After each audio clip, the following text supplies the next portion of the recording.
உன் நிலைமை கொஞ்சம் இறங்கி வந்தால் நிழலும் கூட விதிக்கும். மதியாதார் தலைவாசல் மிதிக்காதே என்று மானமுள்ள மனிதனுக்கு அவ்வை சொன்னது. அது அவ்வை சொன்னது, அதில் அர்த்தம் உள்ளது.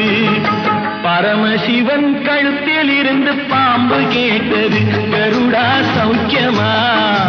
யாரும் இருக்கும் இடத்தில் இருந்து கொண்டால் எல்லாம் சௌக்கியமே.